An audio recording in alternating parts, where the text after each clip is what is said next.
Kozhikode medical college ICU പീഡനക്കേസിൽ nursing സൂപ്രണ്ടിന്റെ സ്ഥലം മാറ്റത്തിനും സ്റ്റേ. ബെന്നി ആന്റണിയുടെ സ്ഥലം മാറ്റം അഡ്മിനിസ്ട്രേറ്റീവ് ട്രിബ്യൂണലാണ് സ്റ്റേ ചെയ്തത്. നേരത്തെ ചീഫ് നഴ്സിംഗ് ഓഫീസറുടെ സ്ഥലം മാറ്റവും സ്റ്റേ ചെയ്തിരുന്നു.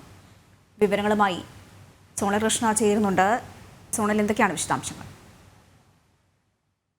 ആതിര, ഇപ്പോൾ ICU പീഡന കേസിലാണ് ഒരു നിർണായക തീരുമാനം വന്നിരിക്കുന്നത്. അതായത് ആശുപത്രി നഴ്സിംഗ് സൂപ്രണ്ട് ബെന്നി ആന്റണിയുടെ സ്ഥലം മാറ്റം അഡ്മിനിസ്ട്രേറ്റീവ് ട്രിബ്യൂണൽ 2 മാസത്തേക്ക് സ്റ്റേ ചെയ്തിരിക്കുന്നു എന്നുള്ള വിവരമാണ് ഈ വാർത്തയുമായി ബന്ധപ്പെട്ട് ഏറ്റവും പുതുതായി നൽകാൻ കഴിയുന്നത്. കേസിൽ മെഡിക്കൽ വിദ്യാഭ്യാസ ഡയറക്ടർ നിയോഗിച്ച അന്വേഷണ കമ്മിറ്റി റിപ്പോർട്ടിനെ തുടർന്നായിരുന്നു ഒരു നടപടി ഉണ്ടായിരുന്നത്, അതായത് സ്ഥലം മാറ്റം ഉണ്ടായിരുന്നത്. എന്നാൽ ഈ വിശദീകരണം പോലും ചോദിക്കാതെ തങ്ങളെ സ്ഥലം മാറ്റിയതിനെതിരെ ബെന്നി ആന്റണി ട്രിബ്യൂണലിനെ സമീപിക്കുന്ന ഒരു രീതിയിലേക്ക് കാര്യങ്ങൾ ചെന്നെത്തി. ഇതേ തുടർന്നാണ് ഇപ്പോൾ സ്റ്റേ നൽകിയിരിക്കുന്നത്. നഴ്സിംഗ് സൂപ്രണ്ടിനൊപ്പം സ്ഥലം മാറ്റം ചെയ്യപ്പെട്ട ചീഫ് നഴ്സിംഗ് ഓഫീസറുടെ ഈ സ്ഥലമാറ്റ വിധിക്കും സ്റ്റേ മുൻപ് കിട്ടിയിരുന്നു.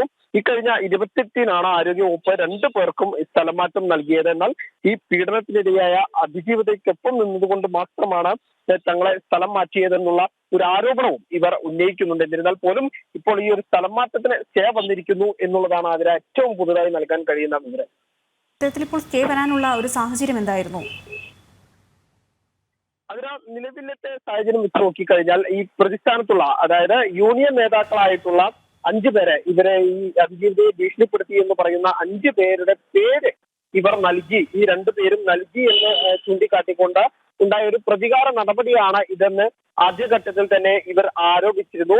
ഇതിന്റെ തുടർച്ചയായിട്ടാണ് ഇപ്പോൾ നഴ്സിംഗ് സൂപ്രണ്ടിനെ കോടതിയിലേക്കും അതുപോലെ തന്നെ മറ്റൊരാളെ തിരുവനന്തപുരം മെഡിക്കൽ കോളേജിലേക്കും സ്ഥലം മാറ്റിക്കൊണ്ടുള്ള ഉത്തരവ് വരുന്നത്. എന്നാൽ ഇതിന് തുടർച്ചയായിട്ട് വിശദീകരണം പോലും തങ്ങളോട് തേടിയിരുന്നില്ല.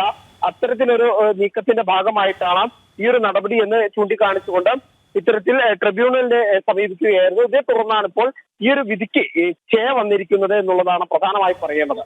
ആതിര, ശരി, സോണലാണ് വിശദാംശങ്ങൾ നൽകിയത്.